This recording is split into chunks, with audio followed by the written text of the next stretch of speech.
herrega irraa gadee gubbarraa gaditti idaanaa jecha 13 ida'uu 12 25 tayaa jenna jecha. Garuu eessarraa jalqabna? Lakkoofsa gubbaa gara harka mirgaarraa lakkoofsa jalaa ka harka mirgaatti idaanaa jecha. Akkas jechuun 3 ida'uu 2 jennee jalqabna. Meeqa taya? 5. Ammallee gara harka bitaa dabarree 1 ida'uu 1 meeqa taya? 2 taya. Eessarraa jalqabna? Mirgarraa. 3 ida'uu 2 meeqa taya? Jala barreessi 5. 1 ida'uu 2 1 ida'uu 1 meeqa taya? 2. Gara mirraa jalqabne harka mirgaarraa jecha. 3 ida'uu 2 meeqa taya? 5. 1 ida'uu 1 hoo meeqa taya? 2 taya jecha. Akkasitti 25 tayaa jecha. 3 ida'uu 2 5 1 ida'uu 1 jennee yoo idaanu 2 tayaa jecha. Ammas lakkoofsa kana 24 32 yoo walitti dabalan 56 ta'e jecha. Eessarraa jalqabna? Mirgarraa. 4 ida'uu 2 meeqa taya?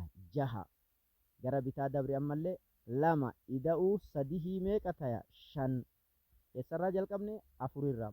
4 ida'uu 2 jennee jalqabna 6 taya. Eegasii gara bitaatti yoo dabarre 2 ida'uu 3 5 taya jecha.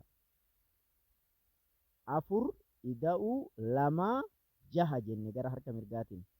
Akkasitti ammallee gara harka bitaa dabarree 2 ida'uu 3 5 taya jecha.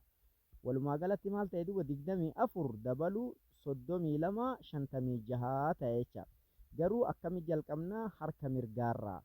4 ida'uu 2 6 2 ida'uu 3 5 tayaa jecha. Egaa akkasitti barreessi. Bakka duwwaa kana walitti gagguutii irraa hojjadhu. Bakka duwwaa san keessatti guuti seena. Karaa harka mirgaarraa jalqabdee 3 ida'uu 1 hagam taya. Eegas jala barreessite jecha. Achi booda ammallee 2 ida'uu 2 meeqa taya jala isaatti barreessite jecha. Akkasitti barreessite irraa dalayde jecha.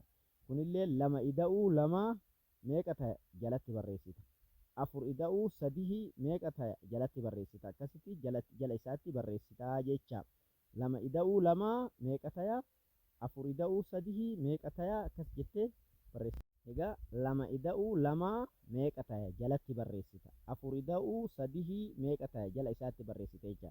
Akkasitti harka mirgaarraa jalqabdee 2 waggaa walitti hidhaan haga ta'u achi barreessitee naa ergitaa jecha.